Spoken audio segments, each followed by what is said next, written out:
Okay. Ladies and gentlemen, welcome to Topics with Mr. Javadi. This is Payman Javadi, your host. I am a retired high school English teacher, so that's why the program is called Topics with an S. And so I do cover a variety of topics. I've had the privilege of interviewing rock and roll artists and teachers and business people, and now I'm today interviewing the honorary former Parliament member, Bryon Wilfert from Canada. Mr. Wilfert, thank you very much for joining us. Thank you very much, Payman, for having me. I appreciate the opportunity. Not a problem at all. Sir, why don't we just start in the beginning? How did you start in this path to politics and beyond? Were you interested in middle school or high school in such things, or how did it happen for you? Well, in university, my master's degree is in Chinese politics and history. And it actually started, oddly enough, when I was about 10 years old or so, when I watched the film 55 Days of Peking. It was done in 1963 with Charlton Heston, Ava Gardner, etc. And 2 years later, I watched a film called Genghis Khan with Omar Sharif and James Mason. Yeah, And so I got really hooked on Asia. That continued through my undergraduate and graduate time. And the more I studied it, the more I was very much interested. At that time, most university students in Toronto were looking at Canada, obviously, the United States, Russia. We're talking about the bamboo curtain of China, but I did my master's the year that Mao Zedong passed away. hmm, And from then on, I've had the great pleasure of being able to go to Asia more times than I can count. I see, I see. And of course, for the information of the audience, you were involved in Canadian politics.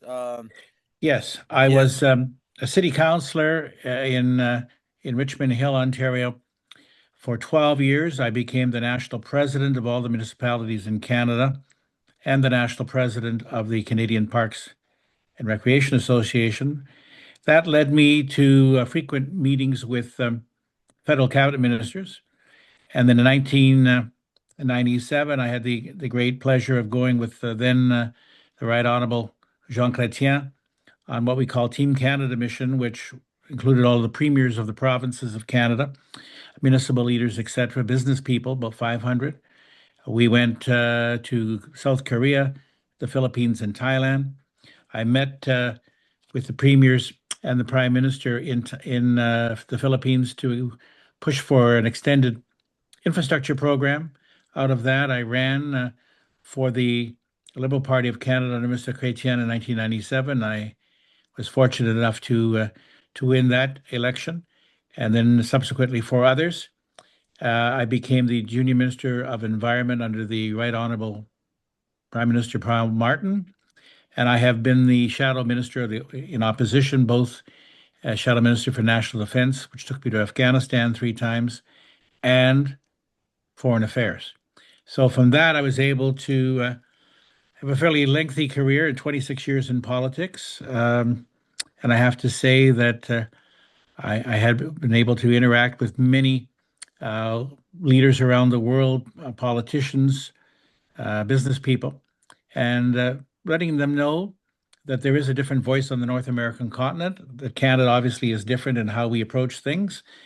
I guess that's rather timely given the current situation, but I would point out to you that it is one which we value. We are a nation that believes in multilateralism.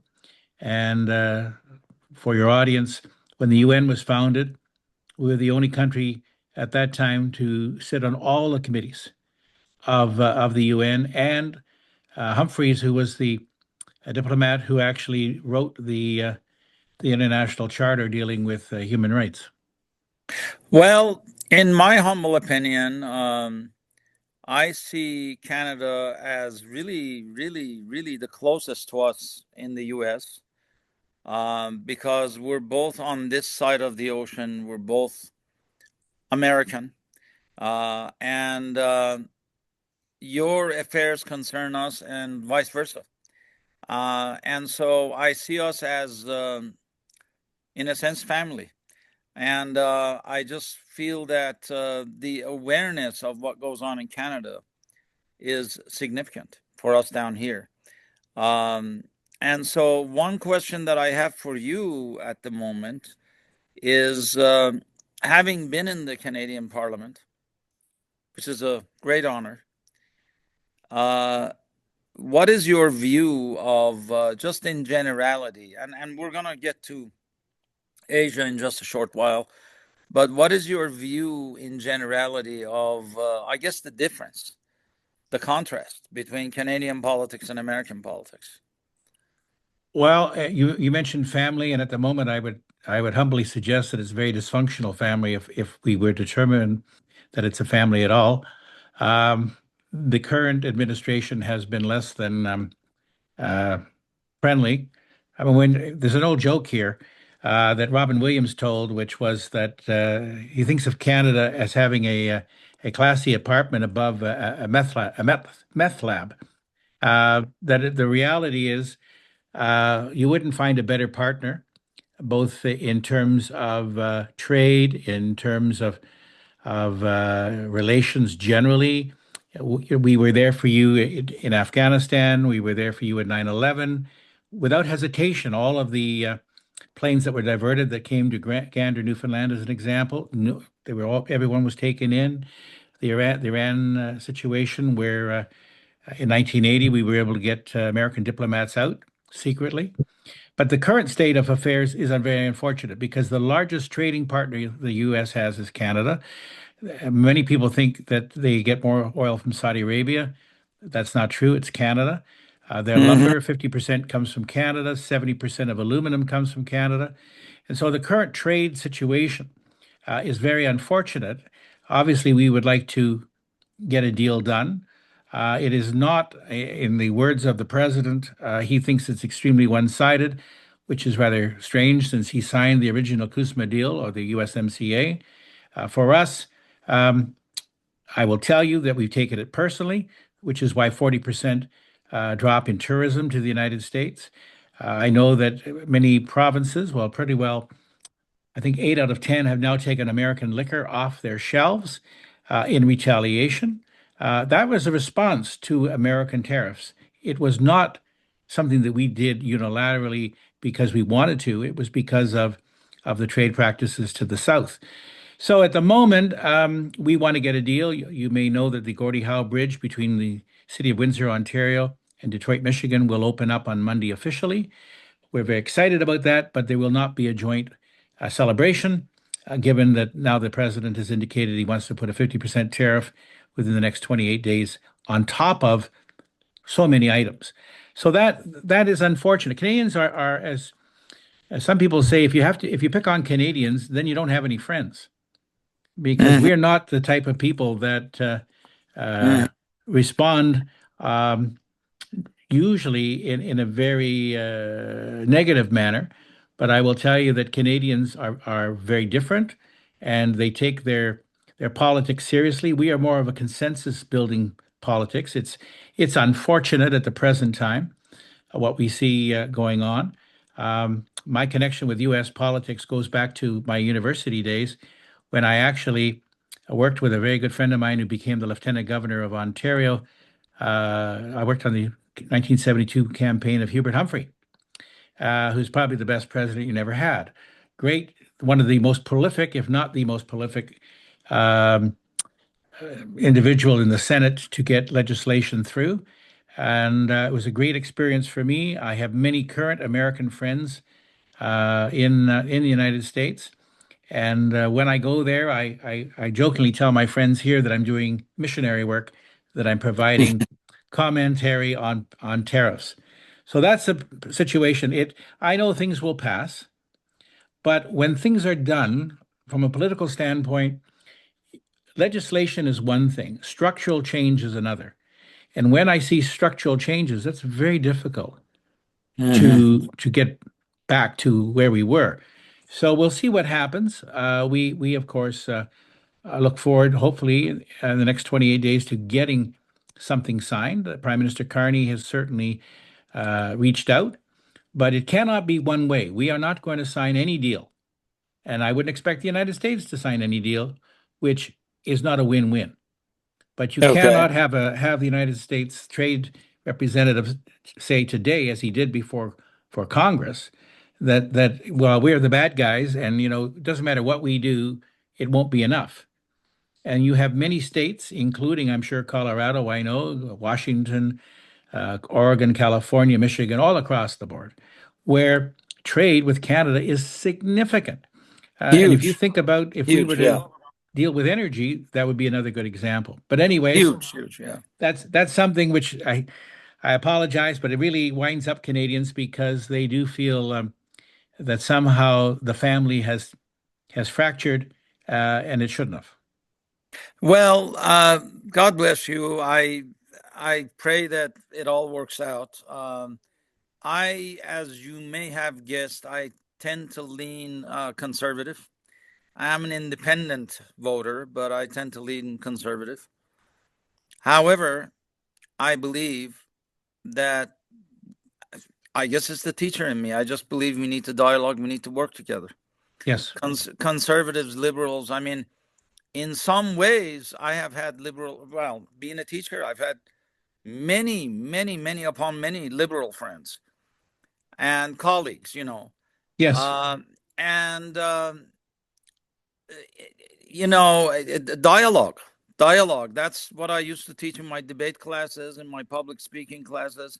I believe in communication. And I think that that is something that I'm not, Hmm. at least on our side, seeing as much, which I wish would grow and develop. But I've written to the president many times, and he's written back. I have like four or five of his responses. As a public speaking teacher, as a debate teacher, I'm looking at what's going on, and I'm thinking, where's the articulation? Yes. Where's the friendly dialogue? Where is that? And so I think that that is highly important. I also interviewed in the channel earlier a gentleman by the name of Victor Grossman. Now, he from New York, who defected to East Germany way back, I guess, in the 50s. Now, he's all over YouTube. But that was the thing that we talked about. Hmm. What's good on both sides? How can we possibly bridge that? Maybe because there are some solutions there. I remember all my liberal colleagues; they were outstanding, just like yourself. So, your thoughts on that? The whole idea of the Well, gap. Yeah. I am a great believer in dialogue. It's preferable to isolation. I think it's important that you interact with people. I met with ambassadors from countries where many of my colleagues were quite unhappy. They said, "Well, we'd never. Why would you meet with these people? Because they need, even if you don't agree on anything, it's Yeah. better to have that dialogue." I am traditionally a fiscal conservative, liberal on some things, fiscal conservative on others. So it's hard really to pinpoint. But I really do believe that we need that dialogue, and I think one of the things that's often tragic is that there's assumptions made on both sides on issues around the world, and that's why we don't get things done. Because ultimately, we all want the same thing. I mean, everyone That's right. wants That's right. peace. Yeah. Everybody Yeah. wants a roof over their head. They want to make sure that their families are taken care of, et cetera, et cetera. And so, whether it's on trade issues, whether it's on strategic issues like the Arctic, which affects all of us, and we are a country that borders three oceans, so obviously that's extremely important. We have announced very, very significant, probably the largest increase in defense spending since 2015 under Mr. Martin, under Mr. Carney now, with regard to fighter jets, submarines, etc. So Canada, as an initial member of NATO as well, and of course we have NORAD with the United States. We work in partnerships. It's Yes. often, you see an iceberg, and we're looking at all of the issues that really, from our standpoint, it's not that many. But when recently, as you know, we've had some significant forest fires in Canada. Well, the largest forest fire at the moment is actually in the state of Minnesota. And when we had the major ones last year in California, I will tell you that from the province of Ontario, we sent water bombers, we sent firefighters across the country to help our American friends. So when we hear the president say that, well, stop this smog that's coming down here from the fires. If your house is burning, you don't say to your neighbor, well, I'll put it out, but it's going to cost you, which is what we heard.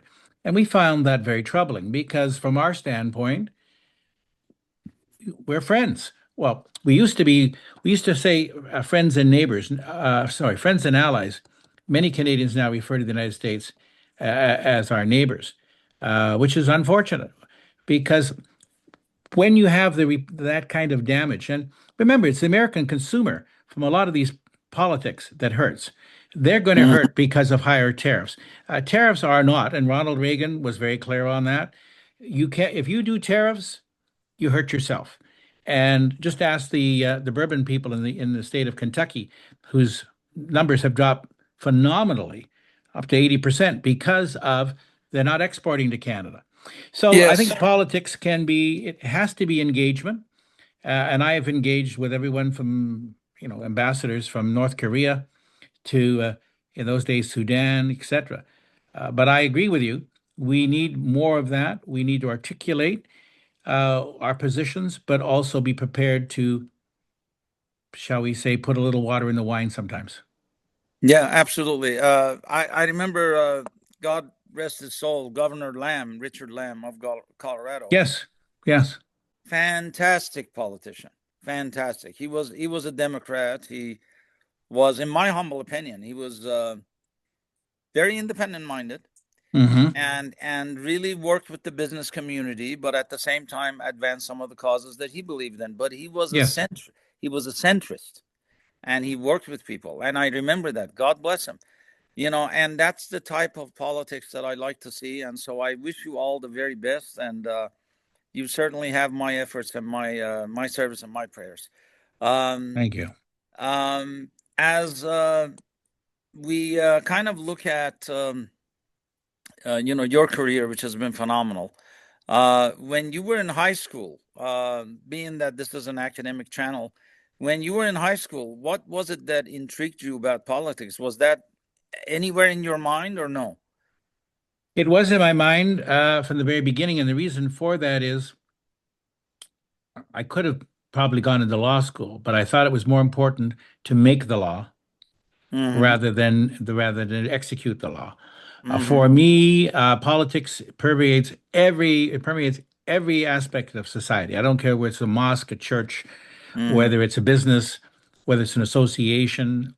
There's always politics. Unfortunately, Mm-hmm. sometimes not healthy, but it's there. And Mm-hmm. so I believe very strongly that if I want to make a difference, the best way to do that was to be not one of these people who complains. I often joke that 30, 40, 50% of the people vote and then 100% complain after the fact. I don't find that very, very useful or very healthy. So from my high school days all the way through in university, I believed strongly that your vote does count. And when people say, oh, well, they're all the same, well, they're not all the same, I will tell you. And does my vote count? I can give you many examples in this country where people have won by one vote. And I'm sure in the United States, Yes. it Yes. is amazing how Yes. one vote can change things. But Yes. there's no excuse for ignorance. There's no excuse for people to say, well, let the other guy. You mentioned you're an independent. I read, and please correct me if I'm wrong, that Uh-huh. now, for the first time, majority of Americans call themselves independents rather than Yeah. Republicans or Democrats. Right. And Right. I think that in itself says volumes about the state of political parties in the Right. United Right. States. Right. And I also believe in Canada, we've traditionally had, since the 60s, three major parties that changed dramatically in the last federal election when the New Democratic Party, which is more socialist or certainly more on the left, their vote totally collapsed. And so they wound up with about six members. So from that standpoint, there was a polarization here because why did Mr. Carney win, who's the former governor of the Bank of Canada, former governor of the Bank of England? Not only because he's extremely intelligent, but because the main ballot question was Donald Trump. And that is the Okay. first time that I can remember in Canadian politics for many, many, many decades where outside issue played the role. And why was it the issue? Because people are concerned. When Donald Trump said that he wanted Canada should be the 51st state, it's like saying, well, the United States, well, we'll just make you the 11th province. I mean, that kind of Yeah. thing is not funny, and our histories are different. But there was a commonality, and I guess what I deplore is the failure to reach, and I know you say in the United States, reach across the aisle. Because someone has a good idea in the Democrat, the Republicans shouldn't say, well, that's bad, or vice versa. Same in Canada. Conservatives have a good idea, and maybe it's my municipal background, but consensus building. You Yeah. don't get Yeah. anywhere if you don't build Yeah. consensus. And if you're not Yes. authentic, people then say, "So what? Why am I listening to this?" If you ask me a question, I'm gonna give you an honest answer. It may not be the answer that people necessarily want to hear, but they're entitled to an answer, and hopefully that answer will help them. But in a way, with all of the what I call microwave politics, people ask you complicated questions and want a 30-second answer, even 15 second. You can't do that. If you really are sincere, I'll give you the answer that I Mhm. have. And then we can get into a dialogue. And I think the dialogue really means a lot. I am also a former educator, so I have great respect for educators. I have a great Fantastic. respect for what you have done. And I do believe that maybe that makes it a little easier for those who go into the political realm because as you know, in politics, you need to have a thick skin rather than thick head, but too many have it the other way around, and that is a problem. You know, Yeah. don't respond to everything that somebody says or writes because it'll continue. Well, and I said this to some of my colleagues who were liberal. In some ways, I told them they're probably more conservative than I am. And in some ways, I'm maybe more conservative than they are. So, it's like Yes. it sort of balances out in a way because you were talking about being a fiscal conservative. That's, I'm probably not that, but I should be. So it's kind of like you have tendencies that are more conservative than mine, and vice versa, probably. So I think that was well said. Very well said. So how was college? Was it good? Good experience? Did you enjoy It it? was outstanding. And, I was Yeah. very blessed Yeah. to have some fantastic professors, Yeah. particularly dealing with China. Uh-huh. And I have to say, in fact, for me, I've had the opportunity to go back to university and speak. For example, there's at the University of Toronto, which is my alumni.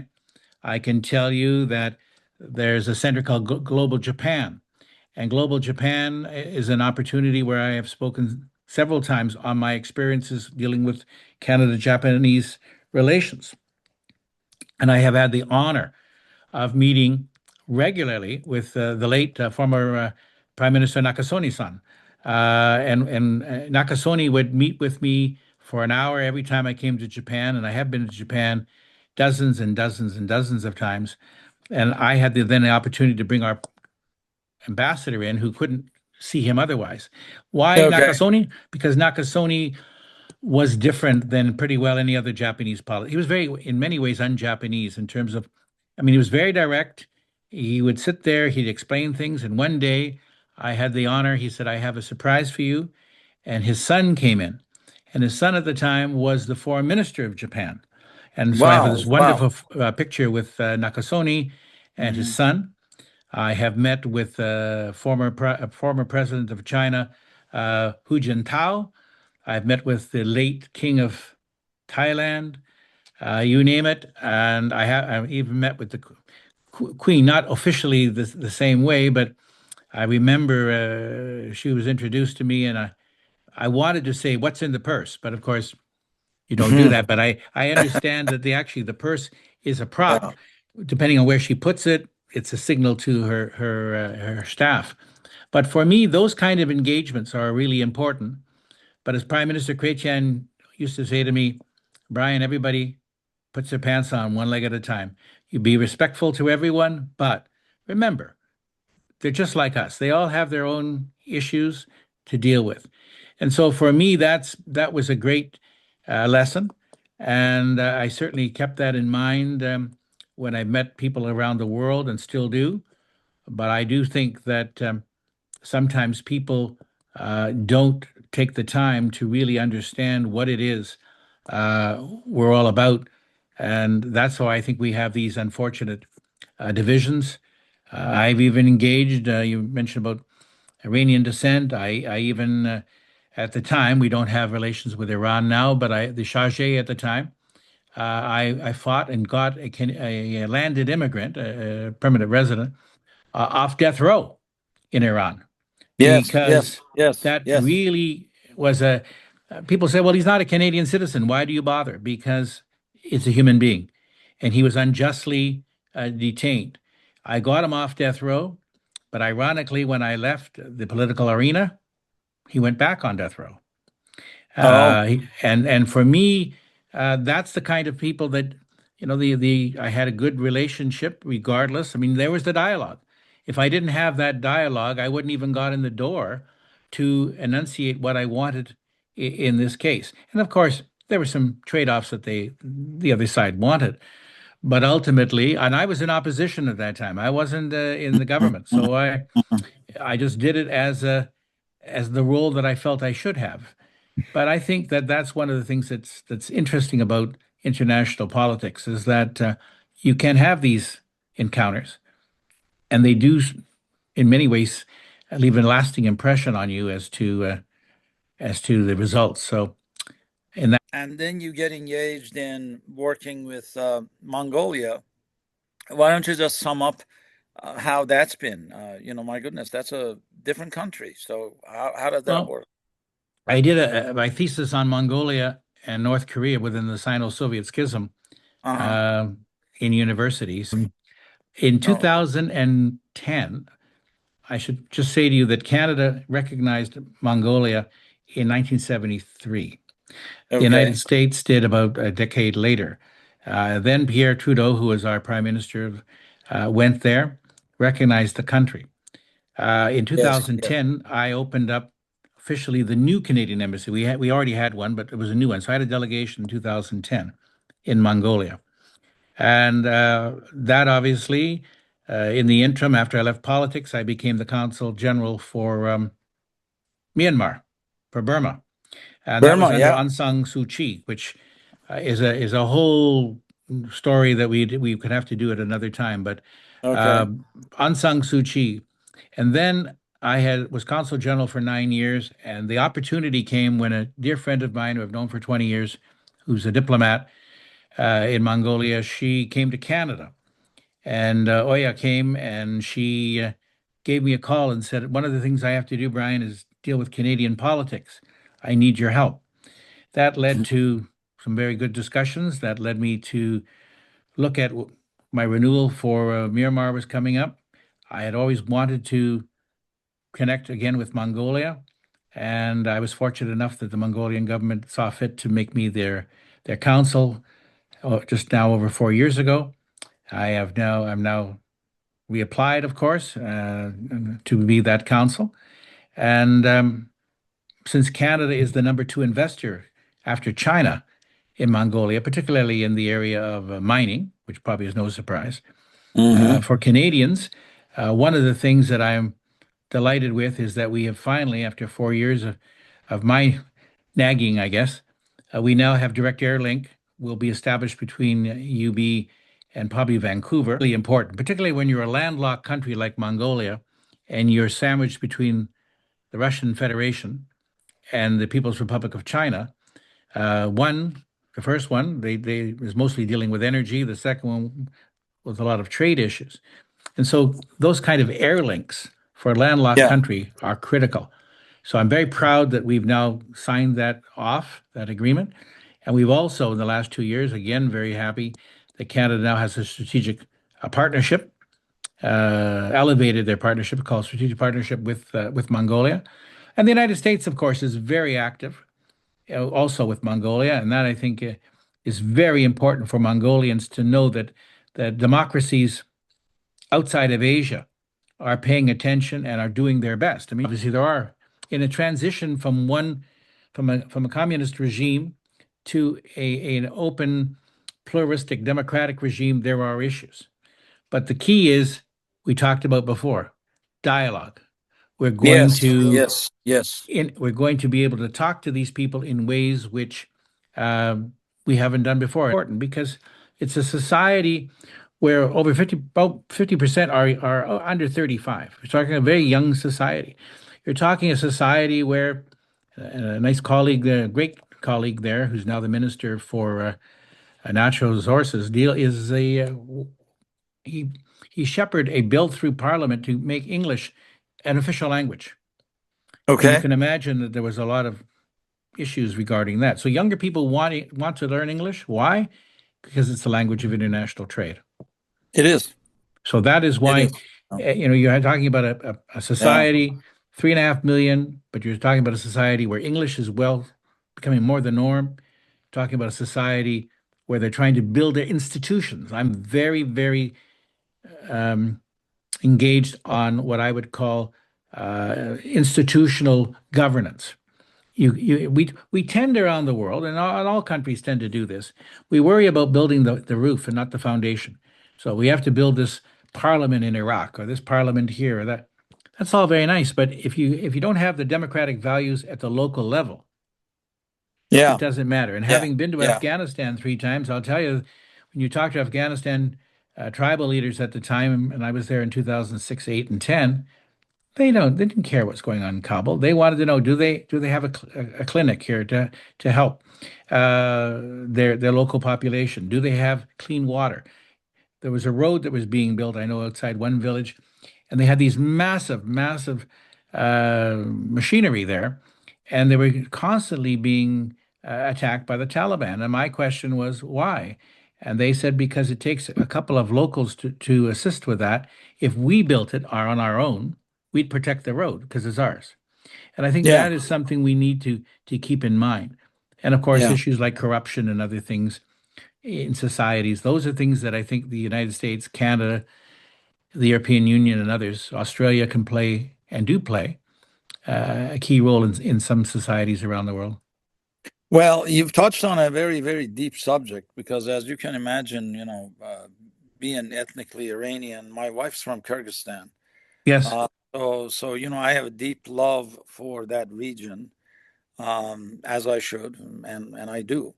And Hmm. so, and I think there's always been and I guess this is what my next question is going to be, and then we'll wrap up shortly here. But my next question is going to be about the role of the West in the East. Yes.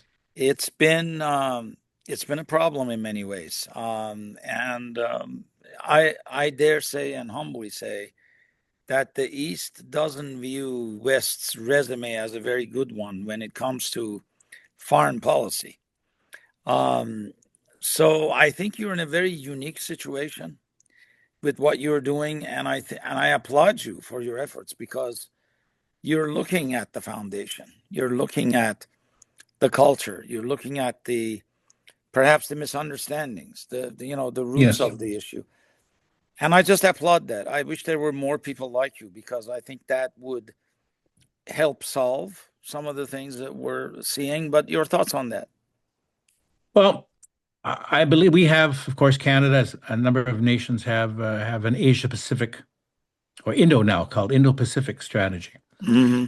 Re-engagement. I mean, Canada under Mr. Carney, Prime Minister Carney, is hopefully by the end of the year concluding free trade agreements with places like Indonesia, ASEAN, India. Uh, there needs to be a dialogue, obviously, fusion of two major philosophies and cultures, obviously in the East and the West. Canada is a Pacific nation and always has been. We've had missionaries who went there to Korea, to China in the 19th century. So we've always looked to the East. What we try to do is we know we are not the United States or the Russian Federation, but we bring different values and different approaches that many in the East like. And I think Hmm. that that's important when we do joint naval exercises, say with Japan. We help train Canadian, Canadian trainers help with the Mongolian armed forces, including our Navy, even though you might think, why would we be doing that? Because they don't have an ocean, but we are very much engaged. I think the thing is we have to understand when I've taken business trips with people to that part of the world. One of the things I solidly discuss is business etiquette and Yes, understand yes, yes. that you're not going to go there. The roads aren't all paved in gold. You're not going to sign a contract when you land. It's Hmm. about relationship building first, business second. And you may need to go back two and three and four times. I mean, for us, it's been pretty lazy. We've gone across the border of the United States, and people say, "Oh, that's how I make my money." Well, there are, as you can see from the current government here, we're doing a lot of expansion of trade opportunities around the world because that's where a lot of the activity and action is, and because it makes sense. Card etiquette. How do you greet someone, whether you're in Thailand or whether you're in Korea, and they're not all the same? What do we need to do? But people have to understand that the dialogue can lead to solid relationships. But I think sometimes people think everything's going to happen overnight, but it is important. And whether you're dealing with China, and one of the things that I say to people is because you're engaging with them doesn't mean you agree all the time. I Right, don't have right. to love you Yeah, in order to at least connect with yeah, you, right, right. because that is not how the world. Unfortunately, we live in an international community where things are not always, um, what shall I say, perfect in the sense that we have different standards. We have different Right, standards how we right, treated Aung San Suu Kyi versus how do we right, treat certain things going on in some other countries in the world. But right. the dialogue, the contact, and getting people. When I led the last, just now it's over 2 years ago, a delegation of former parliamentarians to Mongolia, their eyes opened up. They were like they're mini ambassadors now. They continually talk about the wonderful time they had in terms of meeting officials and meeting locals and going out to the Gobi and things of that nature. Engagement because many and the same as in the United States, the people have tourist money or travel money. They can fly directly to places like Tokyo or Seoul or wherever.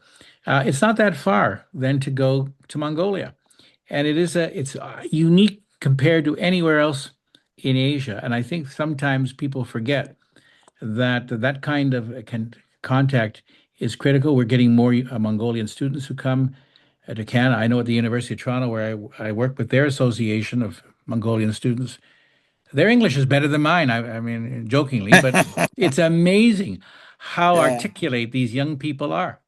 And that again is Well, a credit to the bridge that we yeah. can create.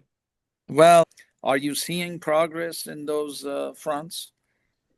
I would say we definitely are. In fact, where I see the progress, as I said, on the airline connection now, on the strategic partnership, is that the more accessibility we have, and transportation is one of the keys, the Yeah. easier it is then to do the kind of trade and investment. Mongolia, for example, has a growing season for agriculture similar to many parts of Canada. So there's a lot of work that's done by Canadian business people in the areas of irrigation, in fertilization, etc., which is really key for Mongolians. So you're starting to see that there's attempts now to try to develop more university direct connections Right. between the countries. I do believe strongly that these fruits are coming along, but it's because there's more focus lately.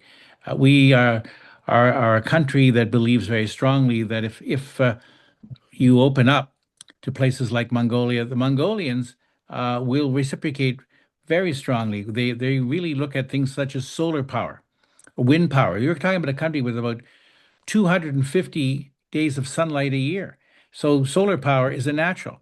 When you're burning carbon fuels, it's not healthy. And I've been to Mongolia in January when you can see the thick layer of smog over the city. You see the sun and then the smog. That is a health, obviously, issue. And so the more we can wean them off that with solar power or with wind power, the better they are as a society.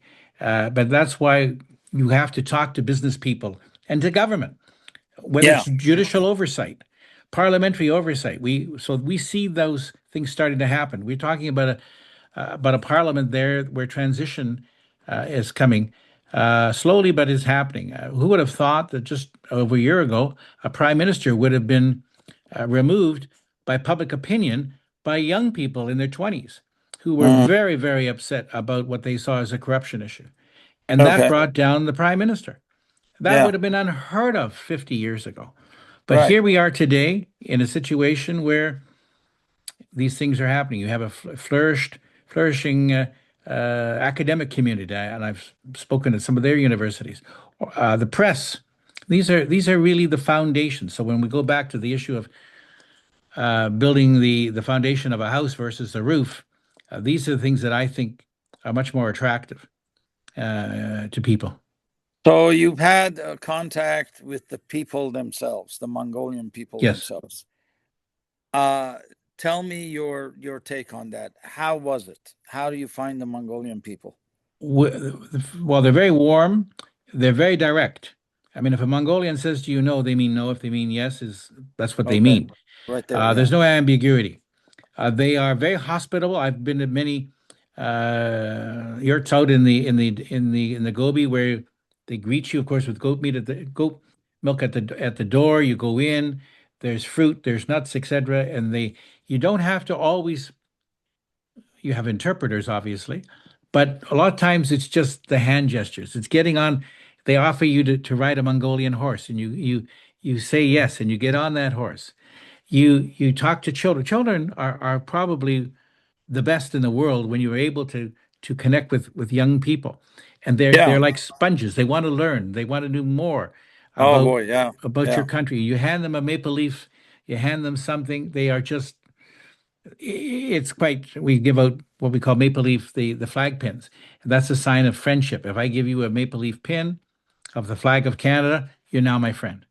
And but just the average person, I just find that they are extremely hospitable, and if they can't do something, they'll tell you.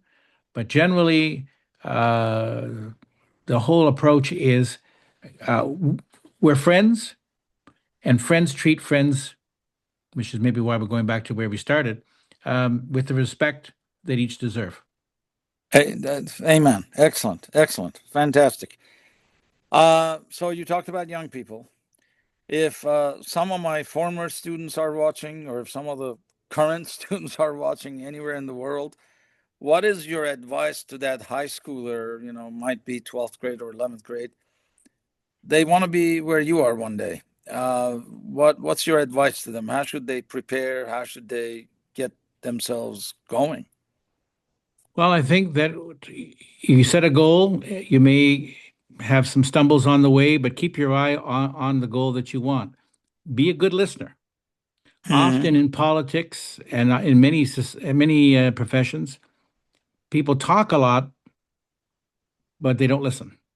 Being a Yeah. good listener is really important because you want to be able to take things in. You should be open to listening, and always be respectful, as I said, in the dialogue that you're having. Hmm. If you are focusing on what you want to do, then make sure that you have prepared yourself adequately when you are choosing your program in university. You can contribute, whether it's in journalism, whether it's in law, whether it's in the political realm, in business. You can always foster relations in whatever that sector is with other countries, and obviously in your own community. But you need to be willing to put in the work, and you need to be willing to say, okay, this is what I want to do. Forget all the noise. Often, Hmm. as you well know, there's lots of noise, not much else. And don't get hung up on what someone says today, because tomorrow they may change. What we Yeah. need to worry about is what is it we're trying to accomplish, and as long as we're doing it in a way that we believe is effective, then I think people respect that. And again, you don't have to always agree, but you need to do that. But young people need to make sure that the greatest liberator, the great emancipator is always education, as we know. The better educated you are. I mean, I went back years after to do my it was called the Institute for Corporate Directors designation at the Rotman School at the University of Toronto. Why? I spent 9 months with business people dealing with real issues, and I thought that was really important from a commerce standpoint, an education standpoint, political standpoint. So I brought in my perspectives.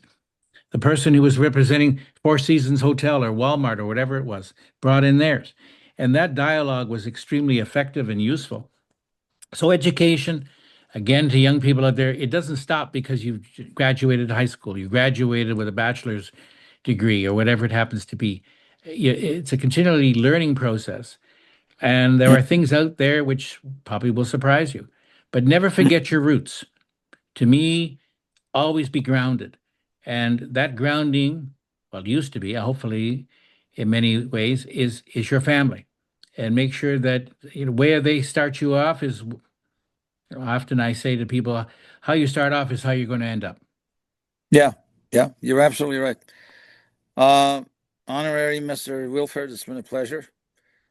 Thank you for your service Thank and you. blessings to you for all that you've done for, as we say here, God and country. Yes, So thank you so much for all of that. And I appreciate that. yeah, I and should also, tell you yeah, and your viewers, the reason is I'm honorable is yeah, because when you're a member of parliament, in parliament, we refer to people as honorable, but when you're outside of parliament, as a former MP, you're not honorable. You only get the designation if you have been called to the, what we now, at my time, it's still the Privy Council. So we had the Queen's Privy Council, and now we have the King's Privy Council. So if you are given that designation by the Prime Minister and Cabinet, you then keep the term honorable for life. And PC is Privy Councillor. So I have the great fortune to be able to use that in front of my name. But when people ask me what do we call you, I always say, well, my friends call me Bryon. So if you call me Bryon, then you know where we are. All right. Well, that sounds wonderful. I also thank you for your time in the classroom as well. And I really Uh, appreciate yeah, you yeah. contacting me. And maybe in the future, if you want to talk about Myanmar and Aung San Suu Kyi Oh, and other absolutely. issues, more than Would happy to. would love it. Would love it. How can people reach you? What's the best way?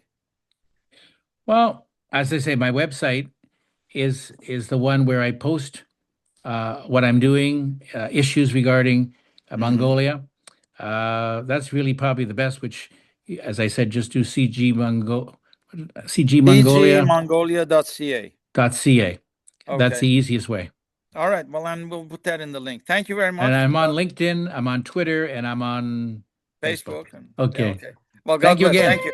Thank Great you. pleasure. Thank Yeah, you. you too. Thank you. Thank you. Bye-bye. Bye bye. Bye bye.